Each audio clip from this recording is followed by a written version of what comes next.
Hello and welcome to this episode of Trash to Track.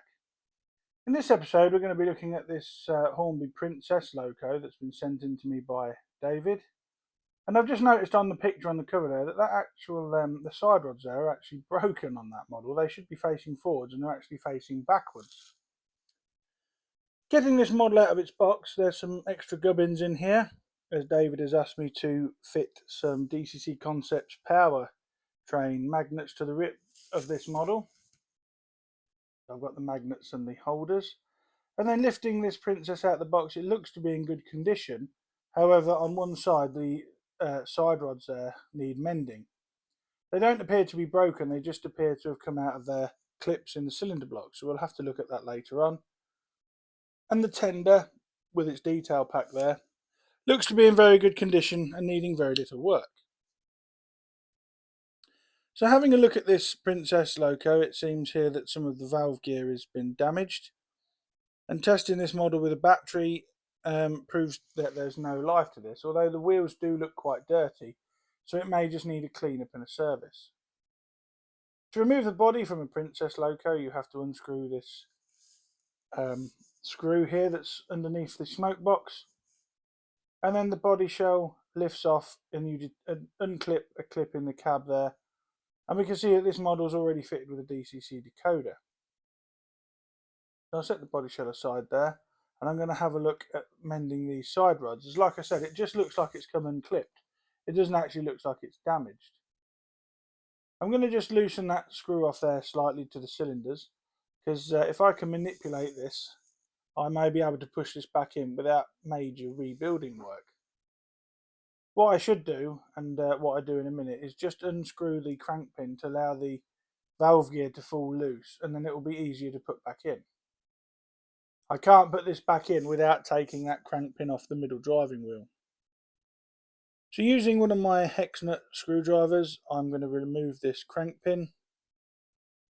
And then once that's free, the piston and connecting rod will come loose, and then it allows me to just push this this part of the cylinder valve gear back into the associated hole on that cylinder block from where it's come from. How this has come out of here without breaking, I do not know. But I'm pretty pleased that it's not broken. The spare parts for Hornby models, as we've said before, are quite hard to come by these days. So now that's all back in place and clipped in where it should be, I'm just going to refit that crank pin there and also the linkages, and then tighten the screw again with my hex nut screwdriver. And hopefully that's the side rods all sorted. I have examined these off camera and they don't appear to be bent or anything. So once this is back in place, the model should turn over and run quite nicely. Because of the wheels being so dirty, I'm going to actually put this in my Loco cradle and give this a full service. I'm going to remove the front pony truck for ease of access to remove the chassis keeper plate. This is held in place by just one screw. And I'm also going to remove the screws that hold this keeper plate in place. As David did say that the pickups had been damaged, so I'm going to have to remove these, straighten them out, and then try and refit them and get it working properly. The pickups as they stand at the moment do not align with the wheel backs, which is probably why this wouldn't work under the battery test. Luckily they're not too badly damaged. Now I'm going to remove the rear pony truck, and when you do this there is a spring in the screw hole that keeps the pony truck pressed onto the rails. But this is actually wired in, so I didn't need to take this off in the end. Using a small flat-bladed screwdriver, I just prise this keeper plate off the bottom here, although it cannot be removed, as there is a wire soldered to that brass rivet there, so you cannot remove it in its entirety. So what I'm going to do is I'm just going to have a look at the wheels and axles, and then feeding this wire in from the top allows the keeper plate to work loose, so you can actually get in and see if there's any buildup of grease and grime in the wheels. Now that that's loose, I can look down there and see that it's actually quite dry. There's no hardened lubrication, it just seems to be very dry. So I'm going to re-lubricate this model without removing the wheels, as there is very little dirt in there to remove anyway. It's nice to see that this model has proper bearings on the axles. And I'm going to give these a good oiling, although not too much, never overdo your lubrication. So I've put some silicone grease there on the gear train and oil on the axles. and then I'm going to refit that keeper plate back in place. This model has got one of those terribly designed pickup systems where the brass parts just are a friction press against two metal studs on the chassis. And if they're not in exactly the right position, or these brass pickups get bent slightly, then it loses conductivity. So I try and put these back in place here, and these are handed. It has to go on the correct way around, otherwise they won't be in line with the wheel backs. And it's not making contact with that metal pin at all. So an old trick I've done with many of these models is to get the pickups here, and I'm just going to put some solder onto the tab which presses onto that metal pin on the chassis, and this creates a bump which allows better electrical conductivity. I do it on both sides so that the brass isn't just trying to press onto there, because it's not flat anymore, because these have been damaged. The brass needs building up slightly so that it presses onto those metal studs. Now that that's all been done, it's obviously cooled down and I've cleaned any excess flux etc off it. I'm going to give the pickups a clean with a cotton bud soaked in methylated spirits to remove any grease and grime that has built up on these over the years, and then we'll look at refitting them to this model. Methylated spirits on a cotton bud really does bring off a lot of the old manky grease and grime off these pickups. I do think that the reason this wasn't working was a combination of the fact that the wheels are very dirty and the pickups weren't in line with the wheels at all. So now I'm fitting them back to the model, and there are small plastic lugs which these fit in on that keeper plate, and you press them down, ensuring that all the brass tabs are in line with the wheel backs, and that the solder, the built up solder is actually on the side which presses onto the metal studs. Once that's in place, I'm going to just gently screw this other keeper plate back in place. I mean, this really is a convoluted method for pickups on a Loco. They should be hardwired. This is a very cheap and nasty way of doing it on these Chinese-made Hornby models. So tightening the 3 screws here, just going to tighten them up gently, and I'm just going to check to make sure that the pickups are all making correct contact with the wheels. And then just the next thing I'm going to do is I'm going to mend this tender drawbar, as both brass strips have broken off it. So I've got some phosphor bronze strip here, and I'm going to solder it onto the tabs left over to ensure that when this Loco is back together, the tender pickups are in use as well as those on the Loco driving wheel. If you attempt to repair on this tender drawbar like I'm doing, go very carefully, as it's easy to melt the plastic.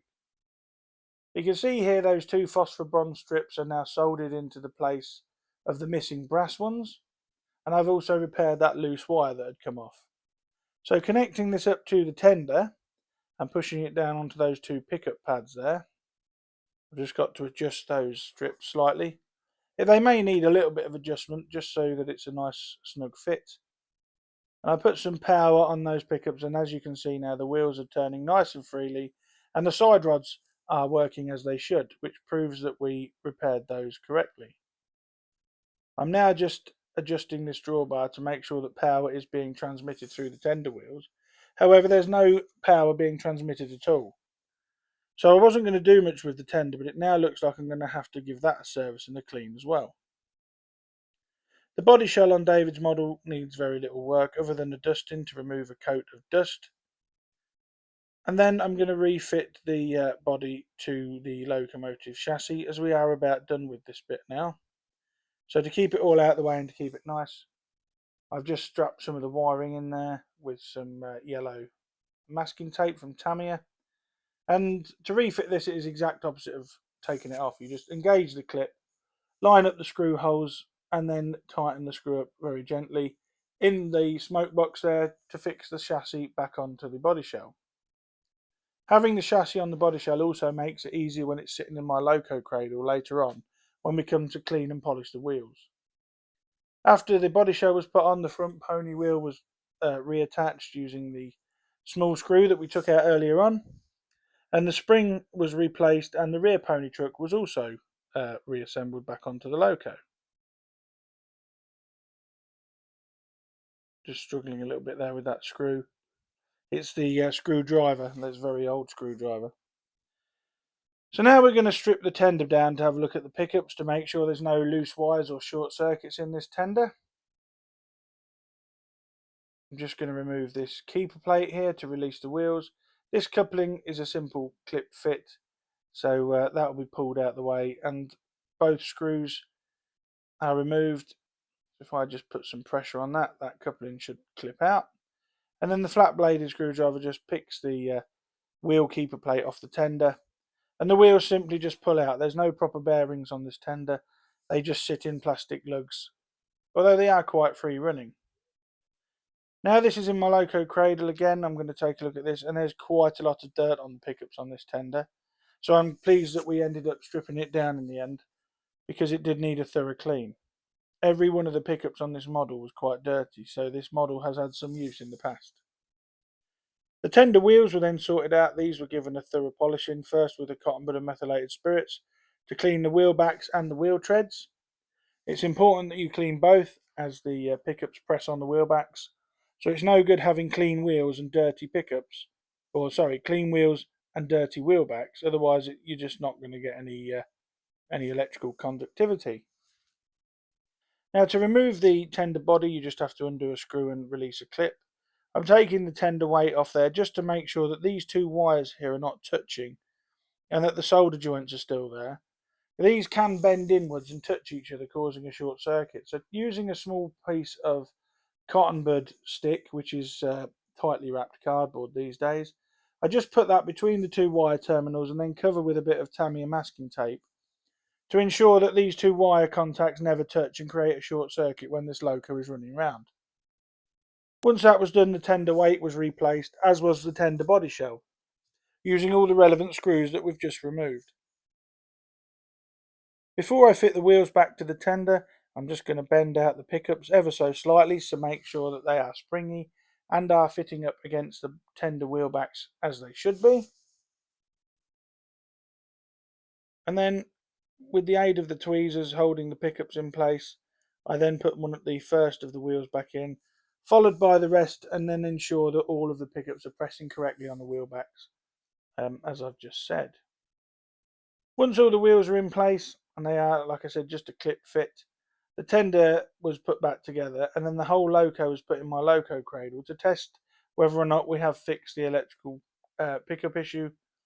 Initially I thought we hadn't, but when I put the wires on the correct tender wheel there, I'm just going to clip that one on there so it gives me a free hand. The tender drawbar needed a slight bit of adjustment there with those phosphor bond strips, so when I've adjusted them you can see that the Loco's running. Like I said, it did take a little bit of fettling to get that tender drawbar to conduct electricity properly, but once it was done, as you'll see now, the driving wheels spin quite nicely, and I'm going to clean all the wheels on this model.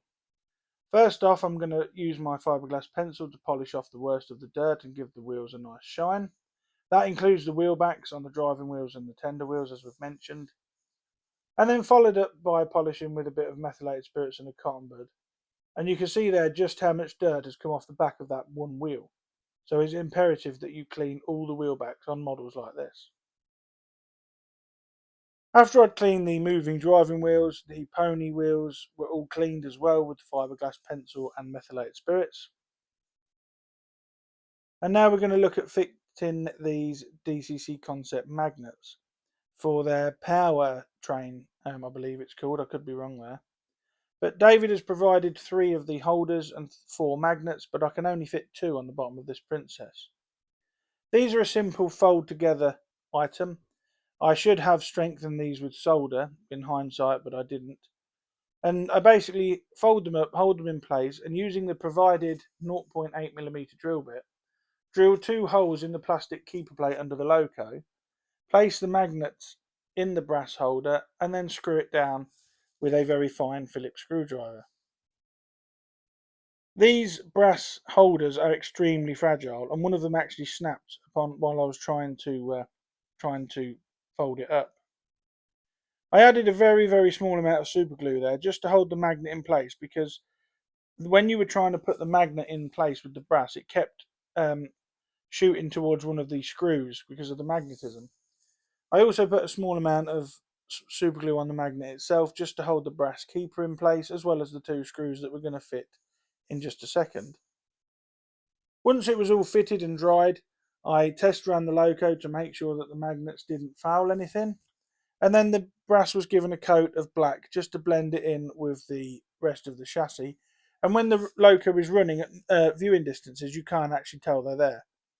You can't see the underside of models when they're running. And if these help with adhesion on inclines and stuff, then they are relatively easy to fit if you take your time. I was just holding the screw in place there with a cocktail stick because, like I said, the magnet on this is very, very powerful. And it kept pulling the screw out of the hole before I could tighten it up. So that's one fitted. I mean, it may look a little bit ad hoc, but it is just trying to fit it between all the brake gear and details. And as I said, then I gave them, when the glue was thoroughly dry, I gave it a couple of coats of this black paint just to blend it into the rest of the chassis. As I said, I could only fit 2 magnets underneath this Princess driving part of the Loco, as there wasn't physically any room to fit any more. Here they are with the 2 fitted, and you'd be hard pressed to notice if they were there if I hadn't just told you I'd fitted them. They are quite inconspicuous when you fit them. So we're getting to the end of the rebuild now, and the Princess is having a quick run on the bench on a test track. And I'm going to lift the Loco wheels up now to make sure that the tender wheels are picking up electric only. And as you can see by the wheels spinning, that tender drawback connection is now working correctly as it should. I'm going to detach the tender to make sure that the driving wheels are picking up. And I'm satisfied now that we've managed to rebuild and repair David's Princess Loco. If you've got a Loco you'd like to see featured on a future episode of Trash to Track, please email me at dansmodelrailways@gmail.com and we can have a look at getting it sent over, repaired, and who knows, it may feature in an episode all of its own. I'm going to leave you now with some shots of the Princess running around the garden before I ship it back off to David. Thank you so much for watching Trash to Track again. Please like, share and subscribe, and I'll catch you in the next video. Bye for now.